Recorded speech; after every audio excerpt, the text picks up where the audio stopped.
said before, in traditional Chinese medicine, there's a deep appreciation for the role of food in promoting health and vitality. It's about using everyday ingredients as a form of medicine to maintain the balance and harmony in the body for better health. So as we dive deeper into this class, we will discover how TCM principle guides us in selecting and preparing the food to support our overall well-being, but at the same time can also be highly individualized for your unique needs. So a little bit different to the Western nutrition where generally speaking is more mass recommendation like the food group, the hierarchy of the food group, how much of the fruit and vegetables you should eat each day, or how much of vitamin C that you need for boosting your immune system. So TCM has a very highly developed individualized system for us to use to meet your very unique needs. So traditional Chinese medicine, which in this class I'll call it TCM, which is the short form of traditional Chinese medicine, is an ancient holistic healthcare system that has been practiced for thousands of years in China. And it has also gained more visibility and popularity throughout the world now. It encompasses various different types of practices, such as the acupuncture, herbal medicine, Tai Chi, dietary therapy, cupping, acupressure, massage, and many more. But at its core, TCM sees the human body as an interconnected system where the balance and the harmony are vital for good health. And the interconnected system is not just within our body, it's also how we relate and connect for the outside world. So in everyday life, you might already experience TCM without even realizing it. For instance, you might have benefited from the acupuncture pain relief or felt the calming effect of Tai Chi. Cupping also made a headline throughout the world when the little purple circle marking show up in some top athletes' shoulders and the back. However, there's one lesser known aspect of TCM, which is the use of food and food-based Chinese herbs to promote health and vitality through our everyday cooking. TCM celebrates the deep understanding between food and health, a little bit different to the Western medicine, where food and medicine are very distinct categories. You buy your food from groceries and you buy your medicine from pharmacy.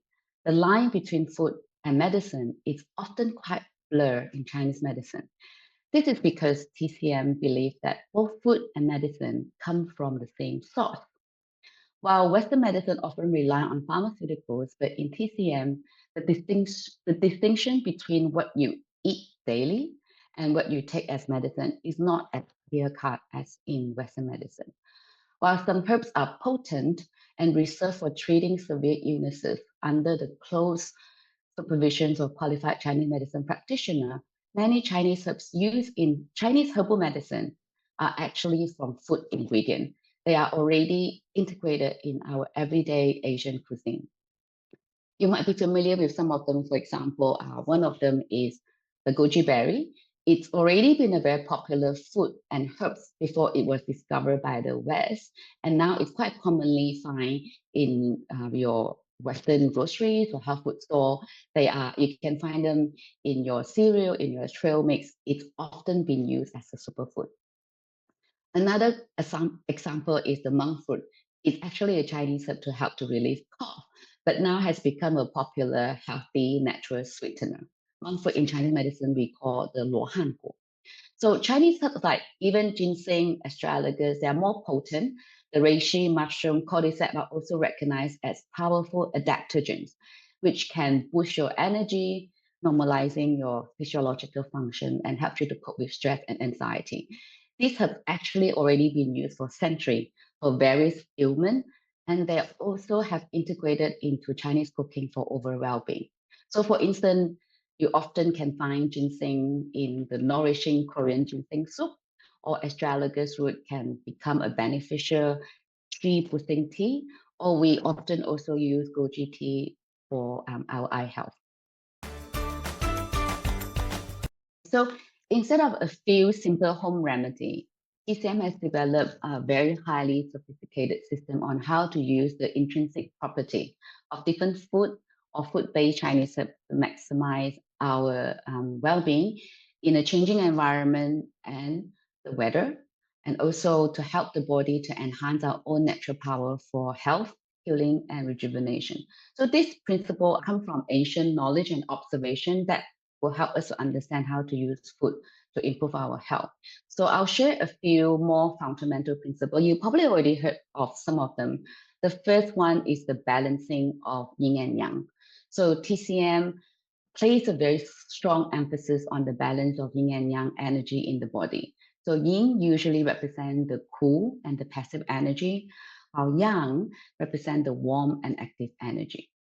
So not only in our body, it's as well as in the universe. So this energy, although are opposite, yet they are complement to each other.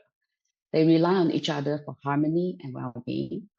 Just like the day and the night, they create a natural balance and rhythm. And when they are in harmony within the body, it promotes good health and vitality. However, I think that when people think of yin and yang, they only think of half of the yin or half of the yang. But a lot of people don't understand is the dynamic energy and the delicate equilibrium on it. So it's also employed to what we eat. So we do need to understand the changes and also to understand when to eat what and whether it's suitable for us. So, for example, although food is selected and prepared to maintain this delicate equilibrium, the most easy example is, for example, if someone have excessive heat in our body, we say the yang energy, they may advise to consume cooling food, which is the yin energy, such as the cucumber or watermelon to restore the balance. So food is selected and prepared to maintain this delicate equilibrium. For example, if someone has excessive heat, which is the yang energy, some presentation such as you are feeling warm or you feel very irritated easily by the heat or the hot weather. Some other example are you are very prone to, let's say, having mouth ulcers or sore throat, or even you quickly have some skin outbreak quite easily when it's a hot day, or if you have eaten something, we say in Chinese medicine, it's a warming food like barbecue, spicy food. Those, generally speaking, are a body type that is more toward the yang body type or the heat body type. So if someone has this excessive heat, and they may be advised to consume more cooling food like the cucumber or watermelon to restore that balance. However, like I already mentioned, although that person is very prone to heat, but if it's only happened during the hot weather and winter time, the heat are not as prominent, then we also need to learn how to adjust our food according to the weather. It's not just about just cucumber and watermelon throughout the year. So only when you have the signs and symptoms, you employ this balancing of yin and yang to come in to help you to support, to relieve the minor symptom, and also to restore the balance to help you feel better. So that's where the balance of yin and yang come in. So one very important point is the change that we have to pay attention to. It's not just about, like I say, one food fit all. One food fit you at this time doesn't mean that this food will fit you at a different season. What's suitable for you doesn't mean that what will be suitable for other as well. So we need to pay a lot of attention, understanding the changes and the equilibrium between the yin and yang. So that's one major concept on how do we select food based on how our body responds to food and based on the external factor like the weather. So the next core principle you probably hear less, but I'm sure some of you have heard about it, which is the 5 elements. So TCM categorized food based on the 5 elements, which are the wood, fire, water, matter, and earth. And each element corresponds to specific TCM organ system or our bodily functions.